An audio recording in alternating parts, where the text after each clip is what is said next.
નમસ્કાર કિસાન મિત્રો। ફેબ્રુઆરી મહિનાની અંદર નક્ષત્ર આધારિત કેલેન્ડર મુજબ આપણે કઈ તારીખે વાવણી કરવાની છે અને કઈ કઈ તારીખે વાવણી ટાળવાની છે એ વિશે આજે આપણે ચર્ચા કરીશું। તો સૌપ્રથમ દર મહિનાની જેમ જેવી રીતે મંગળવાર અને શનિવાર આજે બે દિવસ છે એની અંદર આપણે વાવણી ટાળવાની છે। તો ફેબ્રુઆરી 2026ની અંદર મંગળવાર કઈ કઈ તારીખે આવે છે તો 3 તારીખ, 10 તારીખ, 17 તારીખ અને 24 તારીખ મંગળવાર છે। આ જે તારીખ છે મંગળવાર એની અંદર આપણે બીજ રોપવાનું ટાળવાનું છે। એ સિવાય શનિવાર છે 7 તારીખ, 14 તારીખ, 21 તારીખ અને 28 તારીખ છે। તો મંગળવાર અને શનિવાર દર મહિનાની જેમ આપણે આ બે જે મંગળવાર અને શનિવારની જે તારીખો આપી એની અંદર આપણે ખેતીનું કોઈ પણ પ્લાનિંગ કરવાનું નથી। તો હવે ત્યારબાદ અમાસ અને પૂનમ આ પણ બે એવા દિવસો છે કે જેની અંદર આપણે આપણી ખેતીનું કાર્ય કરવાનું નથી। અમાસ અને પૂનમની અંદર જે બે દિવસ છે એની અંદર પણ આપણે ખેતી કાર્ય ટાળવાનું છે। તો હવે ફેબ્રુઆરી મહિનાની અંદર જે પણ લોકો શાકભાજીથી માંડી જે પણ આખા સમગ્ર ગુજરાતની અંદર અલગ અલગ પાક અને અલગ અલગ શાકભાજીથી માંડી જે પણ આપણે બીજ રોપી અને જેની શરૂઆત કરવાની છે। તો આ જે નક્ષત્ર આધારિત આપણે ખેતી કરીએ છીએ તો નક્ષત્ર આધારિત ખેતીથી શું શું ફાયદા થાય છે તો એની અંદર સૌપ્રથમ રોગ જીવાત ઉપર મહદઅંશે આપણે ફાયદો મેળવી શકીએ છીએ। જો રોગ જીવાત પાકની અંદર ઓછો આવશે તો એની અંદર ઉત્પાદન છે એ સારામાં સારું મળશે। રોગ જીવાત જ નહીં હોય તો જે ઉત્પાદન મળશે એ સારામાં સારું મળશે એટલે એનો સીધો બેનિફિટ છે।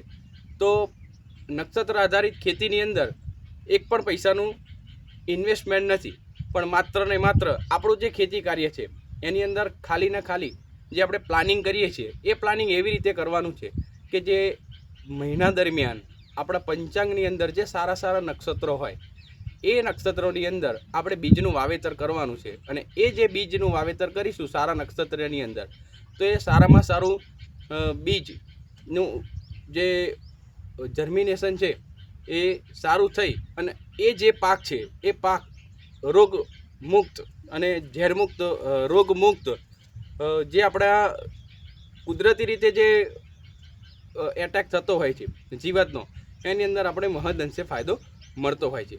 તો હવે ફેબ્રુઆરી મહિનાની અંદર પંચાંગ આધારિત નક્ષત્ર આધારિત ખેતીની અંદર કઈ કઈ તારીખોએ આપણે વાવેતર કરવાનું છે એની ઉપર આપણે ધ્યાન ધરીશું। એક સૌપ્રથમ 2 તારીખ છે જેમાં મઘા નક્ષત્ર છે જે આખો દિવસ છે। ત્યારબાદ છે 5 તારીખ ઉત્તર ફાલ્ગુની નક્ષત્ર છે જે આખો દિવસ છે 10:57 થી લઈ અને આખો દિવસ છે।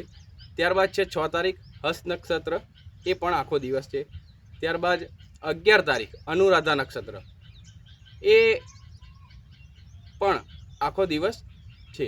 ત્યારબાદ છે 12 તારીખ જ્યેષ્ઠ નક્ષત્ર જે બપોરે 1:43 સુધી જ છે, એ ધ્યાન ધરવાની વસ્તુ છે। ત્યારબાદ છે 13 તારીખ મૂળ નક્ષત્ર છે એ પણ બપોરે 4:15 સુધી વાવી શકાશે। 20 તારીખ છે ઉત્તર ભાદ્રપદ નક્ષત્ર છે એ પણ આખો દિવસ છે। 21 તારીખ છે રેવતી નક્ષત્ર એ પણ આખો દિવસ છે। ત્યારબાદ છે 25 તારીખ રોહિણી નક્ષત્ર એ 1:39 સુધી આપણે વાવેતર કરી શકીશું। ત્યારબાદ છે 26 તારીખ મૃગશીર્ષ નક્ષત્ર એ પણ આપણે 12 વાગ્યા સુધી બપોરે આપણે વાવણી કરી શકીશું। તો ફેબ્રુઆરીના કેલેન્ડરની અંદર ફરી વખત કઈ કઈ તારીખે વાવણી કરવાની છે એ રિપીટ કરું છું। 2 તારીખ, 5 તારીખ, 6 તારીખ, 11 તારીખ, 12 તારીખ, 13 તારીખ, 20 તારીખ, 21 તારીખ, 25 તારીખ અને 26 તારીખ છે। તો ફેબ્રુઆરી મહિનાની અંદર જે પણ તારીખોએ આપી છે એ સમગ્ર તારીખ ખેડૂતોએ મેનેજમેન્ટ કરી અને સમગ્ર ગુજરાતની અંદર જે પણ વાવેતર થાય એ બને ત્યાં સુધી આ તારીખની અંદર કરો તો દરેક ખેડૂતોને જે ખેતીની અંદર મહત્તમ લાભ મળે એવી મારી આશા છે। અને તમારા મિત્ર મંડળ અને તમારા સગાવાલા પણ જે ખેડૂત મિત્રો આ વિડીયો આપ જોઈ રહ્યા છો એ વિડીયો જો તમને આ ખેતીથી લાભ થયો હોય તો તમે કોમેન્ટ કરી અને જણાવી શકો છો, જેથી બીજા ખેડૂત મિત્રોને આના અંદરથી એક પ્રેરણાદાયી મળશે કે ભાઈ આની અંદર ખેતીના ખાલી માત્ર દિવસના મેનેજમેન્ટ કરવાથી પણ ખેતીની અંદર ફાયદો થાય છે।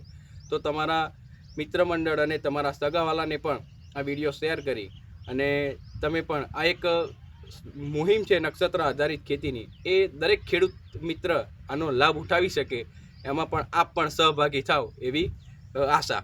ખૂબ ખૂબ આભાર.